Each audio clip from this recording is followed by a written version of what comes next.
Bitcoin is currently dropping pretty sharply to almost US dollars. Is the bull market over now, or are we seeing the last chance to buy Bitcoin at a good price? We're looking at the reasons why Bitcoin is really struggling right now and what's causing this massive sell-off. We also have massive news from El Salvador, who have now even increased their Bitcoin savings plans in response to the International Monetary Fund, which has been blackmailed here. El Salvador is really hitting the jackpot here now. The MicroStrategy Nasdaq flows start today, which is an absolute game changer. We need to talk about a scam that has emerged in the Bitcoin network. Bitcoin sell-off reasons include liquidation waves and big sellers causing price drops. Bitcoin ETFs recorded outflows of $672 million. First, let's look at the reasons why Bitcoin is being sold off right now. And of course, it's always about liquidation waves. It's the same story every time, meaning there are some big sellers offloading their Bitcoin holdings, which triggers a downward cascade, and then the Bitcoin price drops by a certain amount. We also see that Bitcoin ETFs recorded outflows yesterday for the first time in a while, totaling $672 million. The ongoing streak of 15 trading days with inflows has now been broken. The record for consecutive trading days with inflows is 19 days. So we see that the Bitcoin ETFs have now basically cut off their series and that there is no longer any great buying pressure here. And if there are a lot of sellers on the other side, then this can lead to what I would call a chain effect. We also see that a lot of options are expiring today, and I remember the last time I made a video like this about Bitcoin falling and people panicking, but there is no need to panic here. It is absolutely harmless. It is even healthy, a correction like this. The last time I made a video like this, I talked about exactly the same thing. Today, a lot of options are expiring, and back then, many options were expiring too. You can often use this in the trading market to make big sell-offs and then leverage those options to your advantage. Some might call it market manipulation or something like that, but in the end, these are just normal market mechanisms. Big players can definitely influence the Bitcoin price on a short-term basis, or some might say they can manipulate it. You can also see that so much Bitcoin has been sold on Coinbase since Bitcoin was at US dollars. The Coinbase premium gap shows the difference between prices on Coinbase and other exchanges. Negative values, like the ones shown in red in the graphic, mean that there's selling pressure on Coinbase, which is pushing the Bitcoin price down. So it's pretty clear that there's a lot of selling pressure coming from Coinbase. Some people actually think that this price drop has something to do with El Salvador, since the whole Bitcoin story is officially over there with the big legal tender status.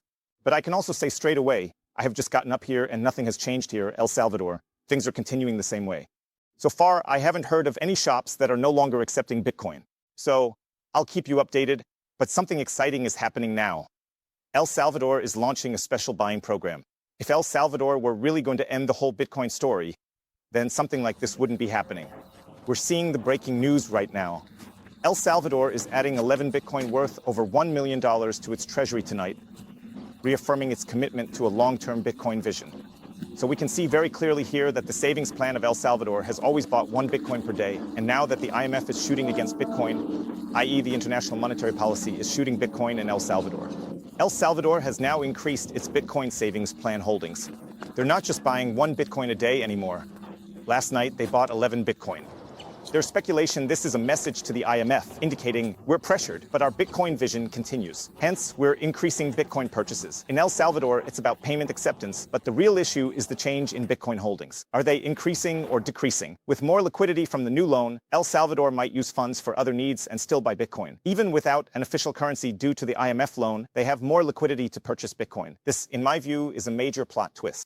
But what's happening under the hood is much more important, and that is how are the Bitcoin stocks changing in the country? Are the Bitcoin stocks going up? Are the Bitcoin stocks going down? El Salvador now has more liquidity due to a new loan, which they might use for projects like schools and roads, freeing up funds to buy Bitcoin. Although they lack an official currency, they have more liquidity to purchase Bitcoin. This is a major plot twist. I haven't spoken to Bukele, but it seems El Salvador is buying Bitcoin indirectly with IMF funds, using the loan for necessary expenses and freeing other reserves for Bitcoin purchases. This interpretation suggests the IMF loan is enabling El Salvador to increase its Bitcoin holdings. We need to monitor this closely, as increasing Bitcoin purchases could indicate the loan is encouraging more Bitcoin investment. So I don't really know what's going on behind the scenes. I haven't talked to Bukele, but it does make sense that, as I mentioned yesterday, El Salvador is buying Bitcoin directly with the money. But after thinking it over, it makes way more sense that they're not buying Bitcoin directly with that money. They're using the funds they got from the IMF to finance things they already needed to cover, where they had to set aside money anyway. And with other reserves that are now becoming available or with other free liquidity, They're buying Bitcoin because they wouldn't have had that free liquidity if they hadn't taken the IMF loan.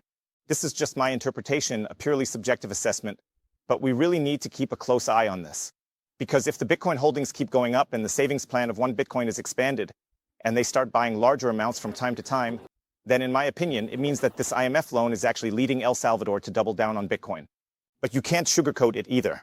Sure, now some people are going to write, yeah, you're just sugarcoating everything, and I get that. That's one perspective, and you can definitely look at it more critically. Because sure, the big story right now is that, okay, El Salvador's Bitcoin story is basically over. But like I said before, there's something happening on the surface, but underneath, in El Salvador, in everyday life, nothing is really changing. You can still pay for everything with Bitcoin. People are still mostly on the Bitcoin standard here, and there are still Bitcoin meetups happening. There are still Bitcoin enthusiasts coming here, and we'll see how tourism develops and all that. That means there are always two sides to it, and you have to form your own opinion about it. That's my offer too. Come here, see it for yourself on the ground, and don't just speculate from afar. I'm definitely speculating here too, but at least I have a direct insight, and so far I can still say that nothing has really changed. But like I said, I'll keep you updated. And then we have some really good news. British Hodl writes here, "Good morning. As I understand it, the Nasdaq inflows into MicroStrategy are starting today and need to be wrapped up by the market opening on Monday. The MicroStrategy put for Bitcoin is about to turn around." He also says that Santa Claus is still coming to town, and in my opinion, we'll see much higher prices by New Year's Eve. So he's expecting that by New Year's Eve, the Bitcoin price will pump back up. And now we're seeing the Nasdaq inflows. I've explained this in other videos too, how important it is for MicroStrategy to get additional funds to invest in Bitcoin. It's kind of like El Salvador. El Salvador is getting extra money, MicroStrategy is getting extra money, and what do countries or companies on a Bitcoin standard do with extra cash, extra liquidity?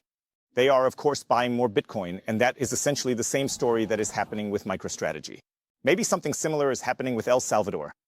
I'm not 100% sure, but with MicroStrategy, I'm very, very confident that the extra money from Nasdaq isn't being used to throw a party or cruise around on a yacht with Michael Saylor. Instead, it's being used to increase their Bitcoin holdings per share, so MicroStrategy can buy even more Bitcoin. If they buy even more Bitcoin, the price goes up, and then the company's valuation goes up too. They can dilute more shares.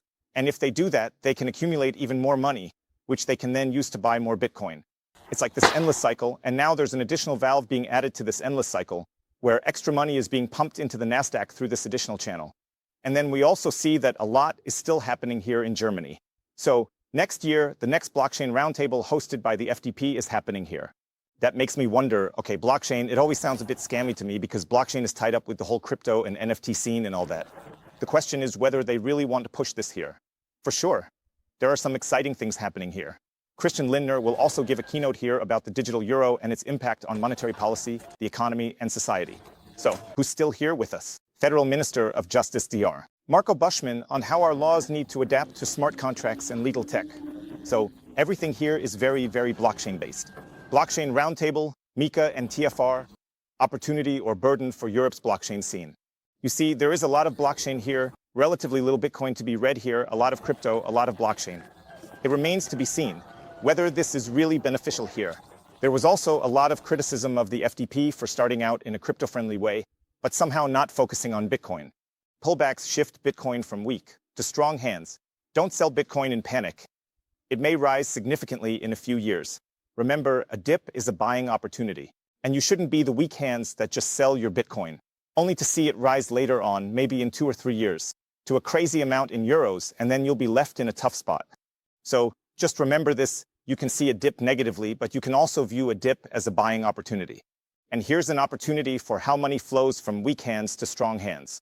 Robert Kiyosaki asked today, if it's too late to start buying Bitcoin. Then he says, no, the beauty of Bitcoin's design is that it's never too late to start, no matter how high the Bitcoin price goes. Bitcoin is designed to make everyone rich, even those who start late. But don't be greedy. That's what Robert Kiyosaki says here. There's no need to panic. Neither is the Bitcoin price going to shoot up out of control, nor am I saying that Bitcoin is going to crash to the ground. So basically, you have the opportunity to store wealth over generations without it being diluted by the central bank. I'm also going to put a link down below to 21 Bitcoin, where you can easily buy Bitcoin.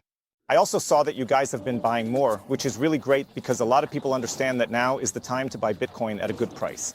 I'm going to drop a link for you. You can easily buy Bitcoin without any hassle. Here, with the code Bitcoin Hotel, you can still get up to 20% off the fees when buying Bitcoin. We'll see each other. Let me know what you think about the current market situation. Catch you later. Peace out, 1000.